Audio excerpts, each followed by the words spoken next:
listening to Split the Defense. Leafs Postgame Edition. Split the Defense. Is presented by LaForest Electrical Contractors. Professional and efficient service since 2004. Serving the Kingston and surrounding areas.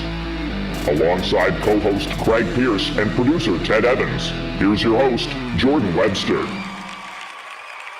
Oh, what up? Split the Defense. Leafs Postgame Talk Edition. What a fucking stinker that was. Leafs lose 9-3 against the Buffalo Sabres. That's the first time in the Sheldon Keefe era that the Leafs have given up 9. That's fucking rough, man. Bad game from start to finish. I have a little breakdown here. It's not so little because there's 12 fucking goals that were scored, but it's going to be short because they aren't mostly Leaf goals. So let's just get through it and start talking about things. Sure. Greenway started with a goal from the blue line with no screen, less than 3 minutes in, 1-0. Fuck Sammy. Game starts off 6-0 in shots for the Sabres. Leafs get outshot. Leafs get their first shot at 6.5 minutes in. But then we have highlight reel stop. Oh, man, fucking brutal. Yeah. Highlight reel stop and spin. What the fuck Matthews goal. That was cool. I thought, okay, maybe it's going to be a game. Both goalies suck. Domi even puts them up on the power play after a 5-on-3 opportunity that they didn't score on. They were still on the power play. Domi nets one, I think his third of the year. So that puts them up 2-1. Sammy loses his net again after an initial scoring chance. Owen Power buries the rebound 2-2 the game is now. Buffalo dump in, rims around the boards, and skips away from Marner right onto Tuck's stick, and he feeds it over to Jeff Skinner, makes it 3-2 Buffalo, and all went to shit after that. Dahlin scored on a 5-on-3 power play from far out. Sammy doesn't see it. Stands like a scarecrow. 4-2 Buffalo. Yarncroak from Nylander, shorthanded. 4-3. Oh, they gave us hope. Then Samsonov lets in another from distance off his glove. Tage Thompson scores 5-3. After that one, Sheldon pulls the plug on it. Sammy's night's done. Jones is in. Then, within minutes, miscommunication between Timmins and Domi, and Opozo dashes towards the net, scores shorthanded on Martin Jones, what I think was the first shot against Martin Jones. It's now 6-3. The Leafs pushed. They pushed back, but Jack Quinn makes it 7-3. The Leafs are done. They gave up, beat, no energy. Tic-tac-toe, Tuck to Skinner again, 8-3. And dear Lord, make it stop. Opozo makes it 9-3. That was the end of the game. Fat Lady was singing fucking halfway through the third period. It's over. It's over, boys. The first thing that I wanted to ask you is, do you feel any different about the team after tonight? Because they've had a couple of big dominant wins, like the Rangers and whoever else they just stomped out the other night with 7 against. But the Columbus thing, and then tonight Rangers just beat us too. And the Rangers again. Does this game in particular change how you were feeling about the team before you went in? I mean, a little bit. This was the first game where like both goalies looked awful. At least in like when Sammy looked bad, like Jones has been awesome, and when Sammy's looked bad, like Jones has come in and he's been great. But like tonight was a real example of like the team in front like just played awful, and both goalies stunk. The whole team stunk. I mean, David Kampf was the only one that made me like that had some decent shifts for the majority of the game, and even he stunk at the end too. So yeah, it was just a total mess. I feel worse? I definitely feel worse about the team. I don't know. I feel like this is like a goalie situation from hell that I think I was blinded by previously. And yeah, I don't know. This is a brutal spot to be in. I think a lot of people expected to come in tonight, especially after a bad loss to the Rangers, and to see the Leafs beat the living hell out of the struggling Sabres. They aren't good. They have a young goalie. They give up a lot. They just gave up 9 to Columbus. But on the other end, they just gave up 9 to Columbus. That's when teams tighten up, right? That's when teams want to be better. They certainly had a vengeance coming out and scoring all those goals tonight. They're probably thinking, where the hell was that the other night? We may have been able to make a game out of the other one. But it's a little bit of I would expect the Leafs to play better, but also on the other side of it, their opponent is coming off a shitty game. So like, I don't know. My expectations at the beginning were, yes, the Leafs should beat Buffalo. So at the end of it, I do want to say my expectations have changed and that I look at this team differently. But like, I don't know, 9 really sucks. I look at our goaltending situation differently. I look at, I guess I really do just kind of, I don't know. I know that I completely didn't see this is all I'm trying to say. It's like we did have this little bit Yeah, of doubts and this little bit of, I'm not quite sure. for I sure. wasn't exactly sold on the team and flip-flopped 100%, but it's definitely driven that dagger of doubt into me, and I don't know what to think of it. Obviously, the biggest story to start off is Samsonov. So Samsonov was pulled after he lets in the early one, and I had no faith, and I was ready to never let him play another Leafs game again. I didn't want to see him in that net ever again. I was dejected as he was at his performance. It stunk. He stunks, and he needs to figure it out. But the shots were started 6-0, 37.47% expected goals for. Seems like a trend. The high danger chances were 5-1 when Sammy is pulled, and expected goals against were 64%. The whole team was losing the game. But look at this. Yeah, This is the start of an opportunity for Buffalo. This is the first shot. He slides across the net because it is a sort of a one-timer opportunity. Not quite. He passed the puck a little bit before.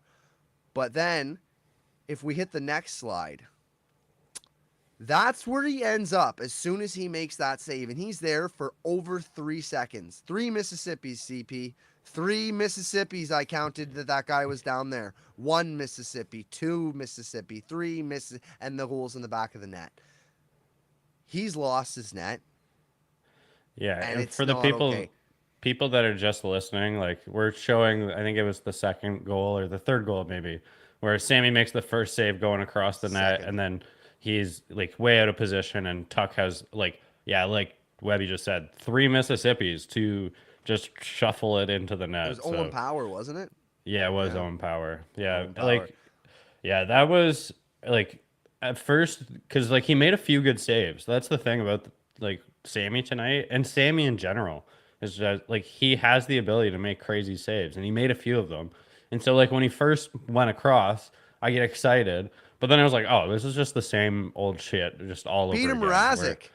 yeah, Nah. like time and time again, even for the Leafs, time and time again. But even Samsonov, like this is just his identity, and I don't know. I've given up on him. There's no trusting him at all. I don't think, and I think it's scary that we have to now wait like four to 6 more weeks until Wall can be playing. Like that's a lot of time, and like Martin Jones, he's played fine. He hasn't been great in the AHL, and he's just held it together, I guess, for while he's been up here. But we're in a scarier situation than I was convincing myself previously. Like you said, we've had these talks about the goalie situation, but I don't think it's ever been like so dire as we really were saying. Yeah, so let me finish my point here is that, like, yes, he let in 5 goals on 19 shots. Yes, he was swimming. Yes, I mentioned his name like 3 or 4 times where in the breakdown, and it's like, what are you doing, guy? But the shots were 6-0 for Buffalo to start. Like the 37.47 expected goals for in the first. The high danger chances at 5-1 when Sammy gets pulled. Expected goals for, they're losing, right? Uh, they it seems like in the first periods that they've got always shelled for the year, and like it's not always, but it's more often than not, and that they're always coming back. So I pulled up the stats, and this year, in the first period, they are -4 in the first period. They are +4 in the second period. They're +12 in the third period. So, like, Samsonov stayed in the game in Columbus, and he came back and he won it. Now, the team came back, and they played well. But this team didn't come back, man. Like at the end of the game, they gave up 11 high danger chances against the 5 that they got. Their expected goals for percentage was 36.02 as a team. And like, I just got to know, like, can you really hang all of this on Samsonov? Or, like, if the team was better, like, it's kind of the same thing that happened in Columbus the other night. Like, do you not think they could have prevented this as a team, not hanging 5 on their goalie and fucking laying an egg for the first 40 minutes of the game? Like, I don't know. Like, For sure. do you put some of that on them? Or do you just think, like, no, we can't give Samsonov a chance? It's mostly his fault. I mean, I guess there are two different topics to me. I think that like the team played horrible. Like it felt like that game where they all had the flu, or we thought, but the third period they, come back and have this amazing performance, and that's the problem. Like that's the only reason why I watch the rest of this game is because they give us hope like that sometimes. But I mean, tonight there just wasn't any of that. Like you saw a little bit of a push, but just nothing that was going to change the game. And I mean, it was. I don't know. It's just the team just seems to have these areas where when they're bad, they're like really horribly awful, like disgustingly bad. It's not like a team where they're just holding on and maybe they're losing minutes and they let a goal in that period, but it's like it goes like totally in the toilet. But Samsonov, on the other hand, it just looks so bad as a goalie. Like you could take a picture of every single save where it's just like, what is he doing? And even on some of the saves that he made that were really nice, well, at first looked nice, then you actually watch how he made the save. He's like, he actually just kind of got lucky. Like on one, he's like in the middle of being down and standing up, and the player just happens to shoot it in the middle of his stomach. I was just like, like the 5-hole was open, the corners were open, like that was a mess, but he made the save. So I think two different topics. Like I think that Sammy was brutal, and I can't trust him anymore. And the team was also brutal. So, but if the team wasn't so brutal and they were a little more defensively sound, say they were a defensively sound team, like, do you not think that Samsonov would have fared better tonight, even?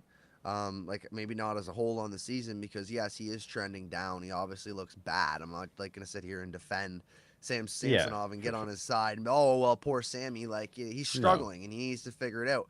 But how much can you really put on the goaltender when Martin Jones came in, who we are like, yeah, he's good, he's solid, he doesn't swim, and he got 4 hung up on him too in garbage time. Right. I think if this was a team that had a defense core like the Colorado Avalanche or some other amazing defensive team, like that could be a topic of discussion, but they're just not. Like this is a D line that's just, or like D pairings or whatever, that are just like we're being held together. And so like we need a goalie that's going to make saves. It's not a team like that is built to be that way. So like, yeah, if we went out and we got like 3 more defensemen that are just shut down guys. Yeah, 3. We literally need 3. Fucking Ted shaking his head over there. Yeah. Yeah, because when Georgie struggles, you're like, whatever. There's a defenseman or 2. We got 6 fucking good ones. It's gonna be fine. Yeah. He doesn't swim. It's gonna be fine. Ted's like, yeah. Right. Yeah, we need 3 fucking guys back there and 2 new goalies. Right. I don't even know what. And maybe a third line too, because a third line center would be nice as well. So the wish list this Christmas is so long. So what's next for Samsonov? What do they do next with him? I mean, I would just like, we have the cap room at the moment, so like let's bring up Dennis Hildeby. Like I feel like we're at that point now. For the Marlies, he's got a 927. He's like is he like 21? Yeah, he might be 22. He was drafted as a 20-year-old, so but like we're at that spot though. Aren't we there? Because like Martin Jones had bad numbers in the AHL, but this guy has good numbers in the AHL. Like I get it, like maybe it seems pretty desperate, but I think that desperate times are ahead of us if we're continuing to see that. Maybe not next game. Like I would maybe just go and start Martin Jones and see if he does better just starting versus coming into a game. Yeah, you got to figure Martin Jones is a little bit older too, right? He probably doesn't fare as well as a Joseph Woll coming off the bench cold. No, yeah, you're 100% right there. So like, right. I would just give him the shot first. and then like, but we're approaching that territory where we might have to go with a really young goalie. But I don't know. I guess it depends on our next like 2 to 4 games, and we'll evaluate from there. Yeah. So what do you got next, CP? So, like, you know how Max Domi, there's like we have if you look at the dash marks, like there's 2 that stand out. One is Max Domi, and I'll bring up the other one my next time I get a topic. But I don't know, like I remember that article from Jonas Siegel where was it him or James Myrtle? One of No, the two. it was Jonas and Jonas, yeah. And just like how like he was saying that like, he's like losing a lot of his minutes, and we want to love this guy, and I think that was most of the outpour is like he gets like 3 points in a night the day after that article comes out, and everybody is just wants to jump on board defending Max Domi. But like the more you look at it, like, and it's becoming more of a topic on like the main panels and stuff is like, is he a playoff third line center? I think basically it's a resounding no. Can he play on a third line in the playoffs? For sure. but when he was in Dallas and he was a third line center, everybody said, "Oh fuck, that's me. It's perfect for Max Domi. That's a spot. He's gonna be perfect in Dallas. Dallas is gonna win the cup." So it's a fucking Toronto bias thing. Like, Yeah, but he's also you know playing it with. is. He was playing with Tyler Seguin though. Like that's not a Dallas is third. They're such a spread out lineup that like Yeah. it's a little bit different than playing like having to control a line on his own.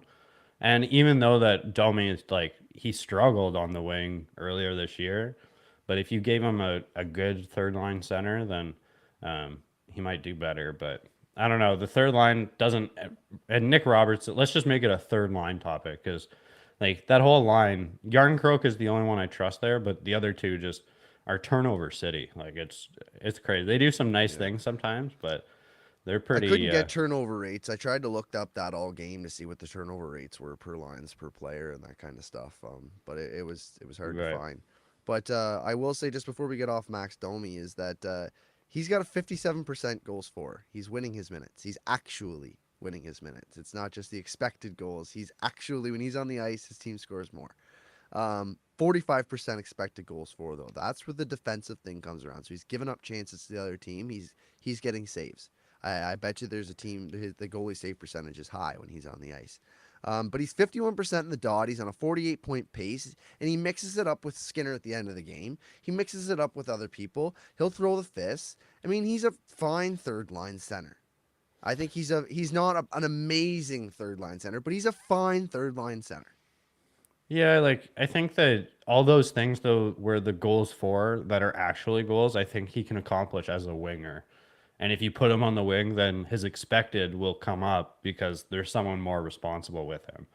But I do see what you're saying. Like he's fine, like, but it's He's just been like where you fine. said like that he needs a few saves. Well, this team ain't getting saves at the moment. I think that's probably why it's like jumping off like on a night like tonight because he does give up shots against, and so if your goalie's not going to save anything, it's a little more glaring than on a typical night, right? And it looks like Max Domi has obviously been getting the saves because he's winning his minutes. I mean, they Yeah. do. I don't know. They do take a lot of chances. So coming back the other way, it's really hard to say. But he is obviously getting saves at 57%. Like that's really good. That's But that's also, so maybe also though, if he can be at center, then you have to give him a better winger, and maybe Robertson is contributing a little bit to his negative numbers. I know that it's funny because that's the guy that he does the offensive things with, right? Like Domi and Robertson seem to have a little bit of chemistry on some passing plays, but maybe one of the 2 has to go. Maybe it's Robertson. Yeah, unfortunately, it's not that he's not a good player. I just don't see the fit right now. And I think he'd benefit from another year in the AHL. I think especially on this team with the Marlies that seems to be doing well and offensively skilled. I guess is all the only way I'll put it. But looks like he probably isn't ready to be on this Stanley Cup contending Maple Leafs squad right now. He could be on another squad chasing, and he might he's probably a great guy to call up and drop down and call up and drop down. So he's always playing games. But I just don't know. Like, I get it for your development. He has to play games. And I just don't know if right now it's helping the Leafs if he's playing games on their team. I think it would help them more if he was traded for a guy who could play games on their team right now and he can go and develop somewhere else, because I think Nick Robertson's going to be good one day, but he's just not. Like, I think he's going to be legit one day. One day we're going to look back and go, why did we let him get away too? But like right now, he's just not that. And when you're chasing a cup at this point, you need guys who are that now. So yeah, I think you've got a point there. The next thing I want to talk about is the second line was fighting it tonight, man. Yeah. The three of them, dude, like all three, you couldn't get a pass. They couldn't make a play, and they were making plays though. They were just like they were trying things that, like, remember the other night when I was like, wow, they're so clicking and tic-tac-toe and everything's great. They were trying that tonight, but nothing worked. Like, they didn't get a single bounce that went their way, and it looked horrible. That style of hockey, when it doesn't go your way, looks so sloppy and horrible. They had 14% expected goals for. Wow. That is so bad. That's really bad. Yeah, Marner had a little bit of the like giveaway syndrome tonight. I mean, I'm not sure how much it'll show up because a lot of it's in the offensive zone, which I don't know how they count those or not. But anyway, I mean, it wasn't clicking for sure. I couldn't believe we didn't see more of a shakeup in lines tonight. Like when it was so like the numbers were so drastic. I know that Keith's not watching that, but like you can tell everyone's like nothing's going right. So like I was surprised that they didn't shuffle it up. But yeah, when that line's not working for us, like nobody was really playing well tonight. yeah, but that's the one like But normally Matthews he and brings out the Yarkov blender. together, like fuck. What are you gonna do? But I mean, even the blender's not going to save a game like this, right? Yeah. No, like, there's you no might as saving well that, try yeah. and let them forge through together and build some chemistry that way. Yeah, yeah. It's just typically not what Keith goes with. He loves the blender, but yeah, I'm like I maybe think just even try at and work through it. 6-3, there was still hope. Like they'd scored 3 goals, and I think even at 6-3, there was still probably some hope that they could get back in it, because I think there was like 10 minutes left when it was 6-3. And I was thinking, like, I saw them do more the other night, Yeah. so like let's see it happen. But maybe that's why at that point, and by the time it was 7-3, and the time on the clock, I was like, the fuck are we mixing up anything for? Just let it ride. Yeah. Yeah. So, go ahead next. I think Connor Timmins has to come out of the lineup. Yeah. I was upset that they took Benoit out the first night, and then they took Lagesson out, which that's not what I wanted. I wanted Timmins to come out, and tonight he's like a -4. I mean, everyone's going to be dash something on a game like tonight, but there's more plays where he looks bad, I think, than he looks good. We're kind of blinded by the early season success before he got injured in preseason. I think that's why they're letting it roll out a little bit too long here, but I think it's time. They haven't developed like Leafs like blinders for Leafs fans yet. Like you guys you keep talking about all the things you're blind to, the goalie thing, just come in, just be ready for this next year, okay? Yeah, for everyone to suck. That's great advice, Ted. I'm just going to come in next year and be like, you know what? Everyone sucks. I'm going to be prepared. I've heard Jordan almost do that many times. I'm pretty sure he's on that level a lot. Oh yeah, That's- I'm pretty sure. Yeah, That's how we we've come been into there, playoffs buddy. We've for been sure. there. Yeah. It's usually after the playoffs in the summertime. Like I'm usually around June. I'm trading the whole team. It's like like I think like literally I was so angry last year. I was like, I don't care. Send Austin Matthews to the moon. Like, don't care. Wow, Don't yeah. care. I just need to Trade change. Mitch. Like, Need a anything. change, Yeah, like yeah. everything. Yeah. Fucking change our color to fucking red. I don't care. Like just fucking do something because this place is cursed. Fuck this. Yeah, I really don't know what to say about this team. What were your next topic there, CP? The Connor Timmins. Connor Timmins. Yeah. Yeah, he needs to I come was out. gonna say that I feel like he's the same as Nick Robertson, in the fact that he's going to be good, and Dubas picked up him as a guy who he knew had potential, and I think maybe Dubas expected himself to be around a little longer to make that player work. but that's another player right now that should be in the AHL. Yeah. And like again, I don't want to see him in the press box because I don't think that helps a young player. He's 25 or some 26 maybe, but like if he's gonna find it, he's gonna find it in the next couple of years, and he needs to go and learn how to play defense, like we said. So like somebody, I think they have John Gruden. I think he's quite a defensive coach down for the Marlies, and I wonder if he could kick some lessons into him, especially down in the A. It's more of a developmental league, right? You play 3 games over the weekend, then you got 5 days to practice. So they can teach things and work on things all week. And I think that's probably what both of those guys need. And honestly, for like Nick Robertson, I don't know what it is that he needs that he can actually do for himself, because I want to say he needs to be stronger, but he looks strong, but he needs to be stronger. He needs to be stronger. It's as simple as that. So those 2 guys are in the same boat for me, is all I'm saying. Is like Nick Robertson, Connor Timmins, both those guys are not ready to be here right now. Yeah. I think that now there might be just the chance that we can do that because, I mean, we've been lacking NHL defensemen, and now it seems like we got a lot of guys that can play on the third pair.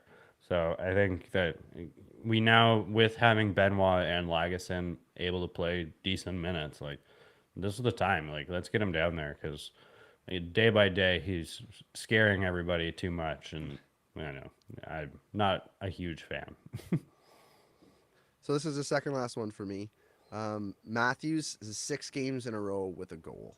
He's got 13 goals in December alone. He's on a 70 goal pace, boys. Yeah. My And that's 65 over, might look low. yeah, he's actually on a 71 goal pace over an 82 game season, but he missed a game, right? So you put it over an 81 game season, then it comes out to be 70 goal pace. Honestly, I wouldn't be shocked if he keeps this up. Like, this is the Austin Matthews that we've expected for a long time. I don't think he's going to score every game, but like 70 certainly doesn't. At this time in December, right now before Christmas, when there's magic in the air, I think that Austin Matthews could score 70 easily. I think there'll be a couple games left, and I think we'll be talking about him getting maybe a couple more than that. Because I don't see any reason right now to say, like, the team's good, Austin Matthews is going. The team's bad, Austin Matthews is going. So I don't see any reason why he'd slow down, right? It's true. Show me the struggle, show me the regression, and I'll believe it. But right now, I'd put my money on 70. You really threw me off here with the positive topic. Really? But yeah, Good effort. it's funny that he's already gone through like one of his biggest slumps too, right? Like he's gone 9, or not 9 in a row, but he's had multiple games in a row where he hasn't scored, and he's got a lot of multi-goal games. So yeah, I think that you were asking him just like, I guess it's probably 5 or 6 episodes ago now, for more consistency, and now he's brought in it. And like, So Matthews wow. listens to Split the Defense. 100%. Yeah, he must. Yes. Yeah. We love you, I Austin. think we have one viewer on YouTube right now. It must be Maddie. Oh, it's Yeah, Matthews it's for usually sure. like- Hey, Yeah. Matty. Yeah. Yeah, nice goal tonight. Yeah. Good work. What's up, viewer on YouTube? So yeah, you got anything else there, CP? Yeah, my last thing, just staying on Matthews, is his goal from the corner. Do you think that's a skill goal, or is that a poor save by the goalie? Oh, poor save. Lucky. Absolutely lucky. Lucky. Like, it does take skill to do that, but he wasn't. I don't think he was shooting. I think he was centering it for The somebody only- to tip it in. I thought the same, but the only thing is the way that he looks out from around the defender before that's like it's potentially a goal made me think after watching the replay that like maybe he did try that, because he's not looking like in front of the net, he's looking in behind the goalie through the net. So I don't know. I was at first I thought it was fluke, but I might change my mind that he kind of expected the goalie to be caught off guard. I don't know. It's a good point. If you did see him looking, like, maybe, because he did really fire it and it stayed along the ice. Like, it got no sauce on it at all. It was just a slick, smooth, even goal right across the ice, right? Like, it didn't jump, it didn't hit nothing. It was like it was stuck, like an air hockey puck. Yeah. Right? It was like it was it had some water in between there. You could see it was across the ice. Yeah, maybe it was on purpose, but I think like chances are 90% chance was he was just throwing it towards the net and it went in because like that's Right. what you do, right? You throw it towards the net and it worked Yeah. out. My last thing that I have here is the Sabres fans. I guess they showed up tonight, eh? They normally, I was told that they were going to be 75-25 for Leafs fans tonight. And that normally it's like 55-45 for Leafs fans inside those Buffalo buildings. But tonight, we want 6. They get 6. We want 9. They get 9. And they're chanting, we want 10. You could hear the crowd in Buffalo tonight, couldn't you? Wow. Yeah, I think the only thing is that a lot of the Leafs fans have gone home at that point. I saw some not so many butts in seats tonight, so yeah, I think that might have been a lack of fans, but I do like that. Like even when I'm getting piled on, like I was kind of laughing at their goal songs. Like a few of them have some funny ones. Like it was Skinner on Skinner's goal. He's got the High School Musical song as his goal song, and so Doesn't resonate to me. no, but I just thought it was No idea what that hilarious. is. Yeah, but yeah, it was. I tried to find entertainment in a very shitty game, and one of them was the Sabres fans pouring it on. Like I did enjoy that. Before we go, can I just ask, do you think the Leafs should switch so every player gets their own goal song? Yes, because I fully enjoyed it tonight. Yeah, I think Buffalo does that, right? Yeah. All right, so we got anything else here? No, that's it for me. I can't talk about this game any longer. So. All right, well, let's get the hell out of here. Wrap it up. The Leafs lose 9-3 to the Buffalo Sabres. They play Columbus on Saturday before Christmas. We are game time decision. We'll see how Christmassy we get. And if we're back, we're back. You can come check us out on YouTube. Probably find us the next day to know for sure if we're here. You can always find us on your favorite podcast platforms and on YouTube at Split the Defense. Give us a like and a subscribe if you would. And don't forget to call your parents, you big shot. See y'all later. Merry Christmas. Peace. Merry Christmas. Later. Peace. Peace.